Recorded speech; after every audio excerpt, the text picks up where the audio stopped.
Magandang umaga sa inyong mga bata. Kumusta na kayo? Alam ko namang ibig na ninyong makabalik na muli sa ating paaralan. Pero sa kasalukuyan ay hindi pa pwede mga bata. Hanggat wala pang bakuna ang bawat isa sa atin, ay maaari tayong mahawa ng virus. Kaya lagi sana tayong mag-iingat. Tunay ngang marami ang nagnanais na magkaroon na tayo ng face-to-face classes. Pero kung makikita nyo ang tala ng pamahalaan sa kaso ng mga nagkakasakit, ay malabo pa rin tayong payagan ng kagawaran ng edukasyon. Kaya ang may papayo ko lang sa inyo ay manatili sa loob ng ating tahanan. Panatiling malinis ang katawan at laging tatandaan ang mga protocols ng pamahalaan para na rin sa ating kaligtasan. Okay mga bata, bago tayo magpatuloy sa ating aralin, ay manalangin muna tayo. Iyuko natin ang ating mga ulo at damhin ang presensya ng Panginoon. Sa ngalan ng Ama, ng Anak, ng Espiritu Santo. Amen. Mapagmahal na Ama, pinupuri at dinarangal po namin ang iyong banal na pangalan. Idinadalangin po namin ang iyong paggabay sa aming pag-aaral sa gitna ng pandemya. Buksan mo po ang aming mga puso at isip sa mga bagay na dapat naming matutunan sa araw na ito. Basbasan mo po ang mga gurong nagsisilbing inspirasyon at tuwaran sa mga bata. Basbasan mo po ang mga taong nagtataguyod ng aming kaligtasan. Taimtim po namin silang ipinagdarasal sa iyo. Palakasin mo po sila sa pamamagitan ng iyong pag-ibig at banal na dugo.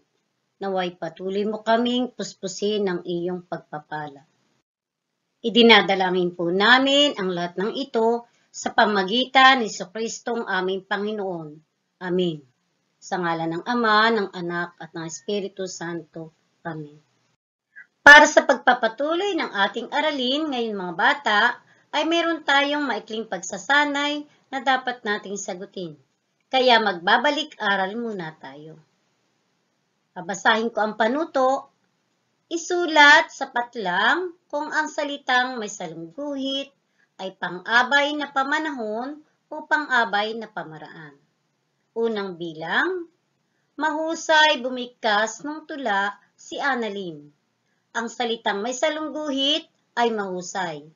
Anong uri ng pang-abay ito, mga bata? Okay, magaling. Ito ay pang-abay na pamaraan. Ikalawang pangusap, tuwing gabi nag-aaral ng leksyon si ate.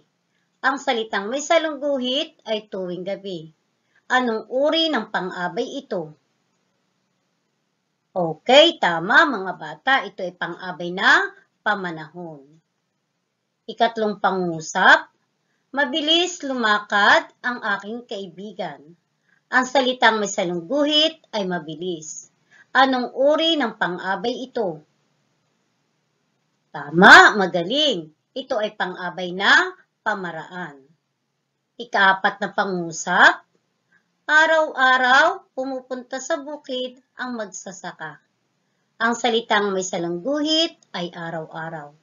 Anong uri ng pang-abay ito, mga bata? Magaling. Ito ay pang-abay na pamanahon. Ikalimang pangusap, ang aking lola ay masarap magluto ng suman. Ang salitang may salungguhit ay masarap. Anong uri ng pang-abay ito, mga bata? Tama, mga bata. Ito ay pang-abay na pamaraan. Nakakita na ba kayo, mga bata, ng taong nagtitinda ng dyaryo sa daan? Magaling! Karamihan pala sa inyo ay nakakita na ng taong nagtitinda ng dyaryo sa daan. Ano kaya mga bata ang tawag sa ganitong hanap buhay? Magaling! Ito ay magtitinda ng dyaryo o magdyaryo. Sa kwentong babasahin natin ngayon mga bata, ay kikilalanin natin ang isang anak na nagpakita ng pagmamahal at pagmamalasakit sa kanyang pamilya. Pero bago natin basahin at tunghayan ang kwento, ay sagutan muna natin ang isa pang pagsasanay. Bigyan natin ng kasing kahulugang salita ang mga salitang nasa hanay A gamit ang salitang nasa hanay B. Isulat sapat lang ang titik ng wastong sagot. Unang bilang, dyaryo. Ano ang kasing kahulugang salita ng salitang dyaryo, mga bata? Tama, mga bata. Titik, C. Pahayagan. Ikalawang bilang, nagtitinda. Ano ang kasing kahulugan ng salitang nagtitinda? Tama, mga bata. Nagbibili. Titik, D. Ikatlong bilang, nakapupunta. Ang kasing kahulugang salita nito ay titik, tama mga bata, nakararating. Ikaapat na bilang, pangarap. Ang kasing kahulugan ng salitang pangarap ay tama mga bata, titik, E. Ikalimang bilang, paruot parito. Ang kasing kahulugang salita nito ay tama mga bata, titik, B. Ang ibig sabihin ay pabalik-balik. Ngayon naman ay basahin natin ang mga sumusunod na layunin.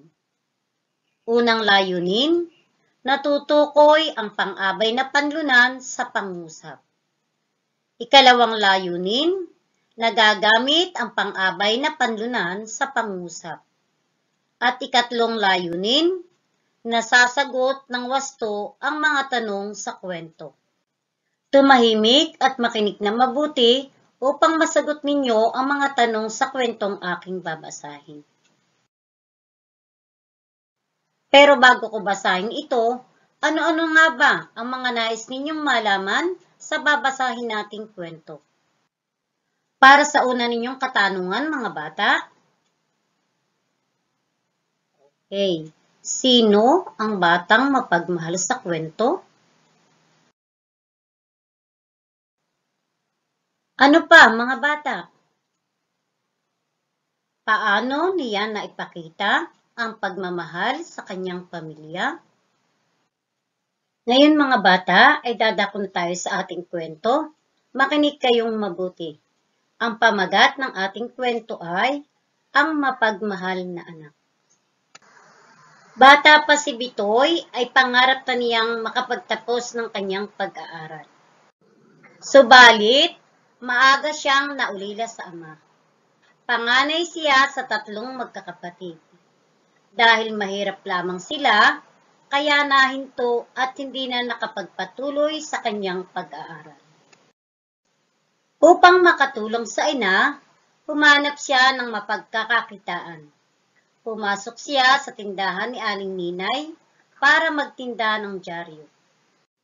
Gumigising si Bitoy tuwing ika-6 ng umaga upang maligo at maglinis ng katawan sa banyo.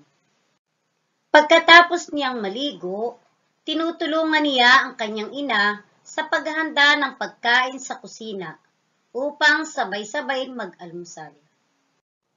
Ganap na 7:00 ng umaga, nasa tindahan na siya ni Aling Ninay upang kunin ang dyaryong kanyang ititinda. Malayo ang nararating ni Bitoy sa pagtitinda ng dyaryo. Habang naglalakad, paruot parito siya sa kabaan sa kalsada ng Maynila, San Juan at Pasig. Sa tanghali, umuwi si Bitoy sa bahay upang sabay-sabay silang kumain, upang paghatian ang pagkaing nasa hapagkainan nila. Muli siyang umaalis upang ipagpatuloy ang kanyang pagtitinda ng dyaryo. Kapag naubos na ng maaga ang itinitinda niyang dyaryo, tumutulong siya sa kanyang ina sa pagtitinda nito ng mga gulay sa palengke. Araw-araw, ganito ang nakagawian ni Bitoy. At bago matulog, sabay-sabay silang nagdarasal sa harap ng altar upang magpasalamat sa Diyos. Ganito niya kamahal ang kanyang ina at mga kapatid. At dito nagtatapos ang kwento ng batang nagpakita ng pagmamahal sa kanyang pamilya.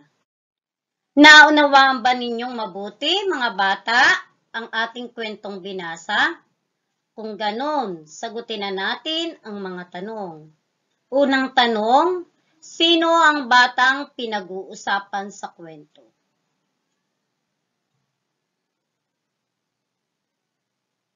Magaling, mga bata. Si Bitoy ang batang pinag-uusapan sa kwento. Ikalawang tanong, bakit siya huminto ng kanyang pag-aaral?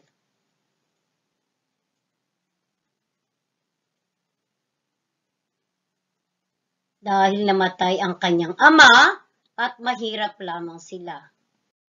Isinakripisyo niya ang kanyang pangarap na makapagtapos ng pag-aaral para sa kanyang mga kapatid dahil alam niyang kailangan ng kanyang ina ng kaagapay upang maitaguyod ang pangangailangan sa araw-araw.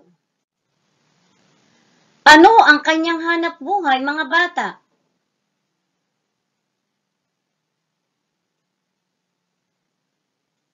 Magaling, mga bata. Pagtitinda ng dyaryo ang kanyang hanap buhay.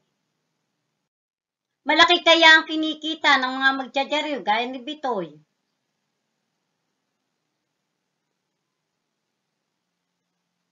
Okay, magaling, mga bata, hindi po.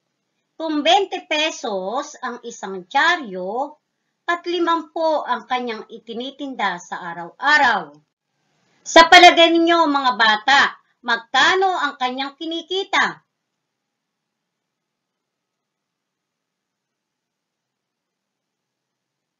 Magaling, mga bata, 100 piso.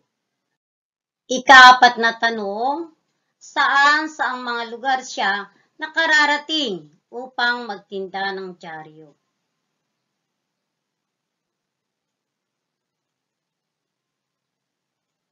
Magaling, mga bata, sa kahabaan ng kalsada sa Maynila, San Juan at Pasig. Sa palagay nyo, mga bata, madali ba ang piniling trabaho ni Bitoy? Magaling, hindi po. Bakit kaya? Dahil sa panahon po ngayon ng pandemya, ay maaari siyang mahawa ng sakit. Ano sa palagay ninyo ang kailangan niyang dalhin bago lumabas ng bahay para maghanap buhay, mga bata? Kailangan niya ng alcohol, face mask at face shield para maprotektuhan ang kanyang sarili. Ang paglalakad ba niya habang nagtitinda ng dyaryo ay maituturing na isang uri ng pag-ehersisyo, mga bata? Magaling, mga bata, opo. Dahil ang pag-ehersisyo, gaya ng paglalakad, ay nagpapatibay ng ating mga buto at nagpapalakas ng ating katawan. Ika-5 tanong, paano ipinakita ng bata ang kanyang pagmamahal sa ina at mga kapatid, mga bata?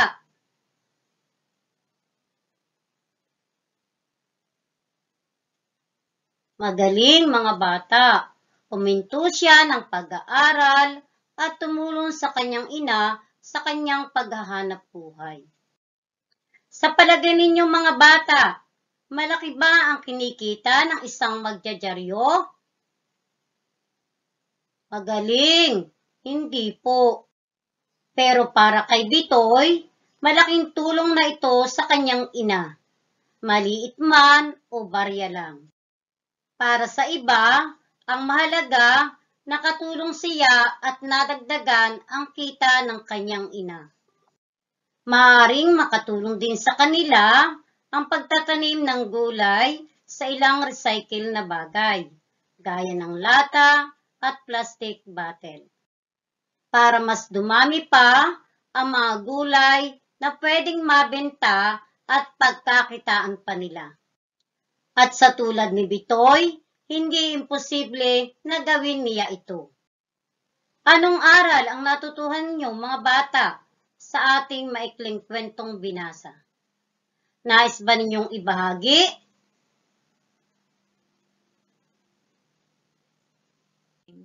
Tama, hindi hadlang ang pandemya para makatulong sa pamilya, gaya ng ginawa ni Bitoy sa kwento. Narito ang ilang mga lugar o salitang ginamit natin sa kwento. Basahin nga at gamitin nga ninyo ito sa pangungusap mga bata. Sa tindahan. Okay. Kumukuha sa tindahan ni Aling Ninay ng dyaryo si Bitoy upang ipagbili. Tama mga bata. Ikalawa, sa kusina. Sabay-sabay kumakain sa kusina ang mag-anak ni Bitoy ng kanilang hapunan. Tama mga bata. Ikatlo mga bata, sa palengke. Madalas pumupunta sa palengke si Bitoy upang tumulong sa ina sa pagtitinda ng gulay. Magaling mga bata. Ikaapat, sa kalsada. Magaling! Si Bitoy ay naglalakad sa kalsada ng Maynila, San Juan at Pasig upang magtinda ng dyaryo. Magaling mga bata. Ikalima, sa altar. Sa altar, nagdarasal ang mag-anak ni Bitoy bago matulog. Magaling! Ngayon mga bata, ano na nga ang tawag natin sa mga salitang ginamit ninyo sa pangusap na sumasagot sa tanong na saan? Magaling! Ito ay nagpapakita ng pook o lugar. Kung ito ay nagpapakita ng pook o lugar, anong uri ng pang-abay ang tawag natin dito mga bata? Magaling! Pang-abay na panlunan. Narito ang isa pa nating pagsasanay upang malaman ko kung natutuhan ninyong mabuti ang ating paksang aralin sa umagang ito. Basahin mabuti ang panuto upang masagot ang mga tanong.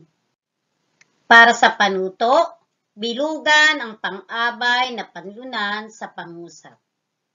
Unang pangungusap, sa ilog naglalaban ng damit namin si Ate Susan.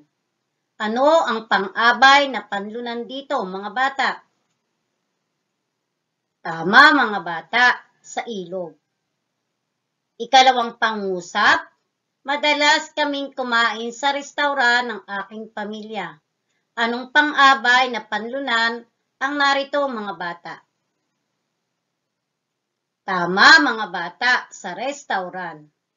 Ikatlong pangusap, lagi akong bumibili ng gamot sa butika kapag may sakit si nanay. Anong pang-abay na panlunan ang ginamit natin sa ikatlong pangusap, mga bata? Tama mga bata, sa butika. Ikaapat na pangusap, nag-iimpok ako ng kaunting halaga sa bangko para sa aking pag-aaral. Anong pang-abay na panlunan ang narito sa pangusap, mga bata? Tama, mga bata, sa bangko. Ikalimang pangusap, dinadala ang mga may sakit sa ospital para gamutin ng doktor. Anong pang-abay na panlunan ang ginamit sa pangusap? Tama, magaling mga bata, sa ospital. At para naman sa ating pagsusulit, ay kumuha ng isang malinis na papel, basahin mabuti ang mga pangusap upang masagot ng wasto ang bawat tanong sa bawat bilang. Pero bago ako magpaalam sa inyo, mga bata, ay nais kong sabihin sa inyo na lubos akong nagagalak sa partisipasyong inyong ibinigay sa akin. Tunay nga ang hangarin ng bawat isa sa inyo na maipagpatuloy ang pag-aaral sa kabila ng pandemyang ito. Lagi sana kayong mag-iingat Hanggang sa muli nating pagkikita mga bata, at maraming salamat sa inyong pakikinig.